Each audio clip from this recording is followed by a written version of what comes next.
A mí este muchacho Dred Maray, ¿qué crees que te diga, Erika? Todo el tiempo, con todo el respeto que tengo por sus fans y por su carrera, porque no es solamente Dred Maray, sino que antes tenía una carrera, etc. Siempre me pareció un muchacho tan que le faltaba sangre para cantar. Ay, no digas. Sí, como que no Es tiene... su estilo, es que el reggae es así, no va a explotar nunca. Pero le hace falta unos glóbulos rojos ahí, unas plaquetas de una energía, como que está, no sé, como si hubiera ido a donar y le hubieran sacado 14 litros de sangre. Opa, no. ¿Cuánto te sacan de sangre cuando vas a donar? ¿Vos sabés que no sé? Se lo vamos a preguntar entonces al doctor Pedro Ruiz, que ya está en comunicación con nosotros, es el responsable del programa provincial de hemoterapia. ¿Cómo estás, Pedro? Buen día. ¿Qué tal? Buen día, muy bien, muy bien. Es muy bueno el tipo ese cantando, no lo trates así. Sí, es fanático, le gusta el reggae a Pedro, Ale, así que, ojo, él le gusta el reggae. Uno de mis hermanos es fanático de ese muchacho. Está bien, bueno, Pedro, entonces coincidirás conmigo en que sí, que está como cuando uno va a donar sangre y al segundo de que le sacan la aguja está medio blanco. ¿Es un mito o una realidad eso que estás ahí? No es así. Es más, salen más efusivos después que terminan de donar sangre, por lo bien que han hecho, salen más contentos y listos para jugar un partido de fútbol. Hay muchas, no sé si dudas respecto al tema. Yo al menos en las redes sociales veo mucha información, pero viste que a veces siguen estando las mismas preguntas. Por ejemplo, tengo tatuajes, quiero ir a donar. ¿Cuánto tiempo tengo que esperar? Depende del tamaño del tatuaje. Claro, comí muy pesado anoche, ¿puedo donar al otro día? Te vamos a hacer todas esas preguntas empezando ahora. Empiezo por la de los tatuajes, Pedro. Bien, sí, con los tatuajes no hay ningún problema. O sea, el requisito para donar es gozar de buena salud y venir con el documento de identidad. Después, el tema del tatuaje, piercing... hasta haber recibido una transfusión de sangre o una cirugía compleja, después de que pasa un año, no hay problema, pueden donar sangre sin problema. No es un deferimiento, no es que la gente se la difiere para siempre, sino que tiene que pasar un año y pueden realizar la donación sin ningún problema. ¿Y eso por qué, doctor? Me pregunto de curioso, ¿no? Pero ¿por qué un año? Por los riesgos que puede haber, nosotros no sabemos dónde se ha hecho el procedimiento y como eso está en contacto las agujas con la sangre, cuando se realiza el procedimiento, entonces hay un periodo ventana donde puede haber un contagio y una vez que como por ejemplo una hepatitis B, una hepatitis C, una HIV, entonces se deja un periodo ventana se deja un periodo para asegurarnos de que después cuando nosotros estudiamos la sangre detectemos si es reactiva o no. Por ejemplo, si nosotros hacemos un tatuaje en esta semana o la semana pasada o hemos tenido alguna enfermedad, algún contacto de riesgo sexual, nosotros hoy vamos a venir a donar sangre y el laboratorio no lo va a detectar y puede que nosotros estemos contagiando a gente. Bien. Entonces por eso se deja un tiempo. Que si tuve alguna enfermedad de chiquito que me imposibilite donar por el resto de la vida... No, de chico no hay ninguna enfermedad, por ejemplo. Muchas veces decían, bueno, de chico tuve hepatitis A, sí. Ese no es ningún motivo para no donar sangre. No hay ningún problema. Aquellos que han padecido hepatitis A pueden donar sangre tranquilamente. Bien, bueno, seguimos con las dudas, doctor.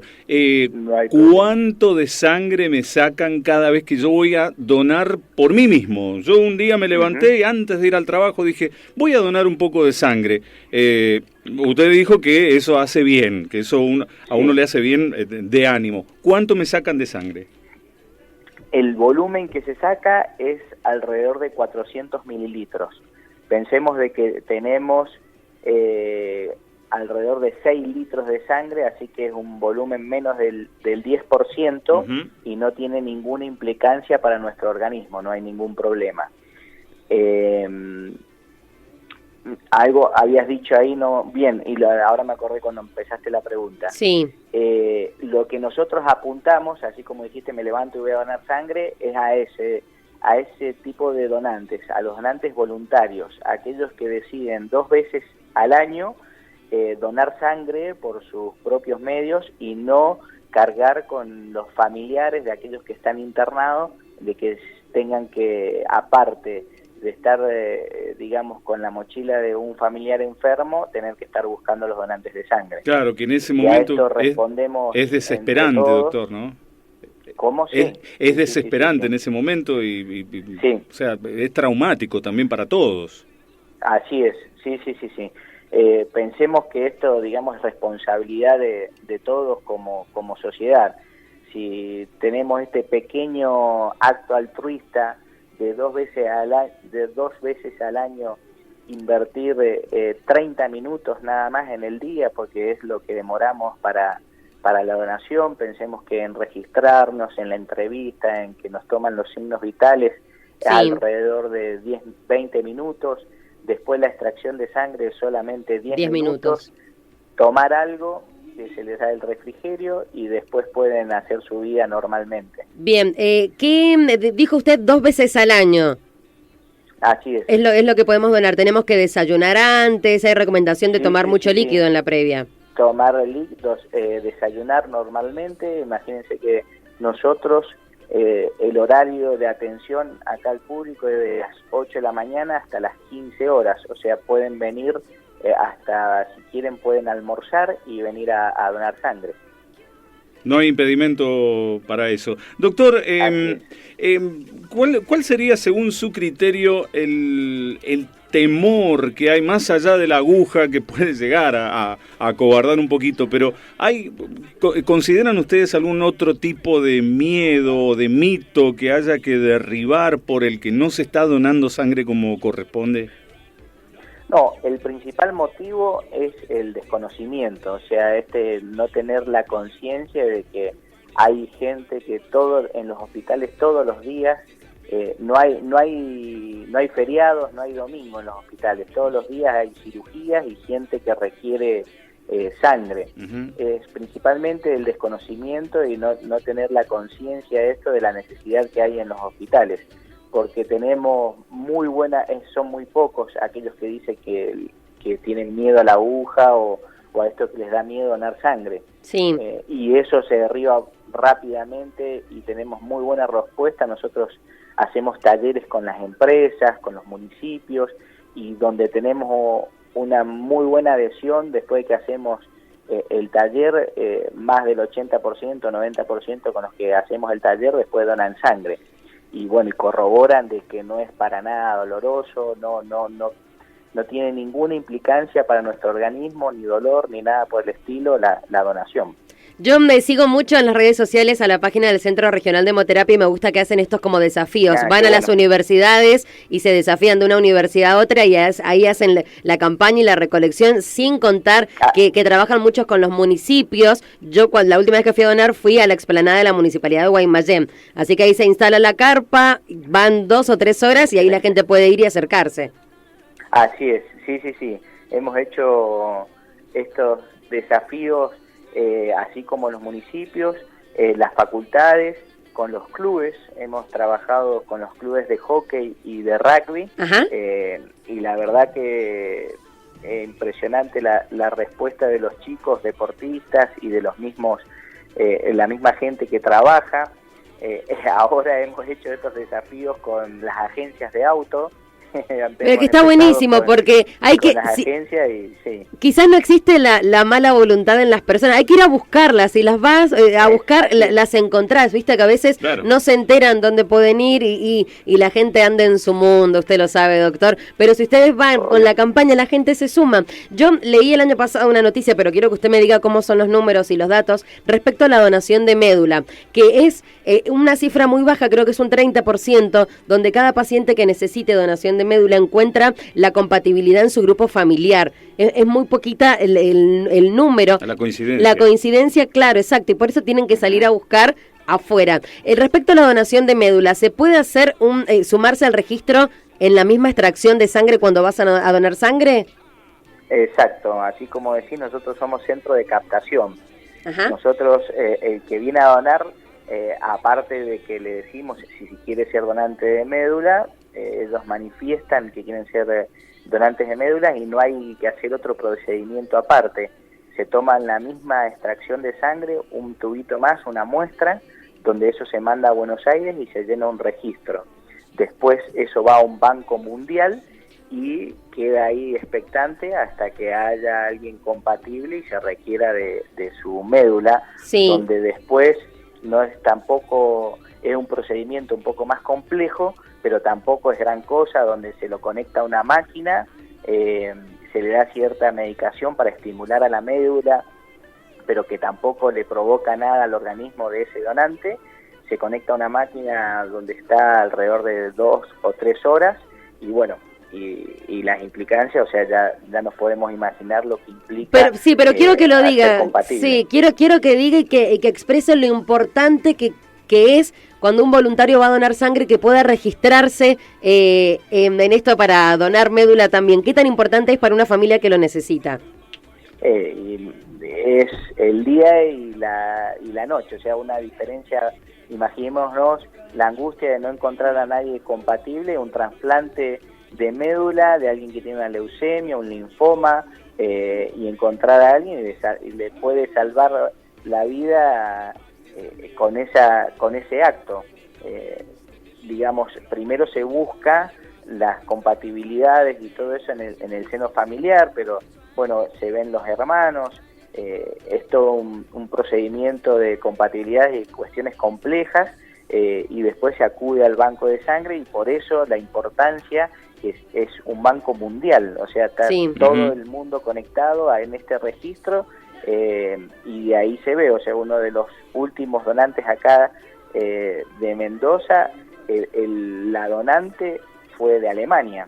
Claro. Y donde fue compatible y estuvo lo más bien. Genial. Doctor, una última pregunta de parte mía. Perdón, no me presenté, Alejandro y Erika, que estábamos hablando con usted. Lo último, ya de curioso, porque antes de meterme en Google, ya que lo tenemos a usted, le voy a hacer la pregunta a usted. ¿Cómo se mantiene Google más Google, claro, prefiero preguntarle al doctor Pedro. ¿Cómo se mantiene la sangre que uno dona? ¿Se mantiene refrigerada, bajo cero, en una temperatura sobre cero? ¿Cómo se mantiene? Depende el hemocomponente. Nosotros sacamos, cuando vos venís, se dona sangre entera, se va a una bolsa, y esa bolsa después nosotros la fraccionamos, la dividimos en glóbulos rojos, plasma, plaquetas y crioprecipitados. Cada uno de estos hemocomponentes sirve para una situación en particular. Los glóbulos rojos los guardamos en una heladera que se encuentran entre 2, en realidad entre 4 grados más menos 2, o sea, entre 2 y 6 grados. Ajá. Y eso lo podemos conservar, dependiendo del anticoagulante que usemos, entre 35 y 42 días. Después las plaquetas van a un plaquetario, y eso es el insumo más crítico, el hemocomponente más crítico, porque solo lo podemos conservar 5 días. Ah, bien. También pensemos que si vos tenés los glóbulos rojos, los vamos a usar en el caso de anemia, o sea, que estén bajo, necesitemos un transporte de oxígeno, ahí se transfunden los glóbulos rojos. Las plaquetas cuando hay un problema de coagulación, pero vos pensás que una dosis para una persona estándar, digamos, de 70 kilos, necesita 7 unidades de plaqueta, o sea, yo necesito a 7 personas que vengan a donar para una sola dosis de un solo paciente. Y eso solamente la podemos conservar 5 días en un plaquetario. Después el plasma y los crioprecipitados se mandan a un ultrafreezer a menos 80 grados para obtener ese producto, y después los podemos conservar a menos 18 grados, y eso tiene un periodo más largo, que hasta 1 año lo podemos almacenar. Doctor, antes de despedirlo y de agradecerle por la comunicación, están los amigos y los oyentes escuchando la radio, quieren sumarse como voluntarios para donar sangre. ¿A dónde tienen que ir? ¿A qué hora? ¿Tienen que llamar antes? No, solamente con el DNI, gozar de buena salud, tener entre 18 y 65 años, ir a los servicios de hemoterapia, ya sea en el Hospital Noti, Parisien, Carrillo, o eso en los hospitales, también puede ser en San Rafael, Tupungato, Tunuyán, San Martín. Eso es entre las 7 de la mañana y las 9:30 de la mañana. Y si no, un lugar más cómodo y que está hecho especialmente para los donantes es en el Centro Regional de Hemoterapia, en Garibaldi y Montecaseros, a la vuelta del Hospital Central. ahí estamos atendiendo desde las 8 de la mañana hasta las 15 horas. Bien. De 8 a 15. Y recordar, y aprovecho que está el doctor en comunicación, el pedido de donantes factor ORH negativo para nuestra compañera Rocío Portillo. Ahora están en un proceso de transfusión, así que necesitamos que se contacten con nosotros y nosotros pasamos ya el número a la familia porque tiene que ser ya una cuestión organizada para disponer del tiempo para la transfusión. O factor RH negativo. El difícil. Si están escuchando la radio, comuníquense con nosotros porque necesitamos que ustedes se sumen. Doctor, muchas gracias por la... Sí. No, bueno, ella está, digamos, en el procedimiento en el Policlínico de Cuyo. Sí. Así que, bueno, sí, están en contacto con los padres y sí. van evaluando. Ella va a requerir de plaquetas principalmente y, bueno, eso requiere, sí, de una logística. Claro, de que no vayan todos a exacto. el mismo día porque si no van a terminar tirando la sangre. Claro, que se comuniquen con nosotros y nosotros ahí los comunicamos con la familia de Rocío que tenemos y ahí estamos en contacto. Así se pueden sumar que necesitamos muchos donantes, lo vuelvo a repetir, ORH negativo que cuesta un montón conseguir. Doctor, gracias por la comunicación. No, por favor, muchas gracias a ustedes. El doctor Pedro Ruiz, el responsable del programa provincial de hemoterapia.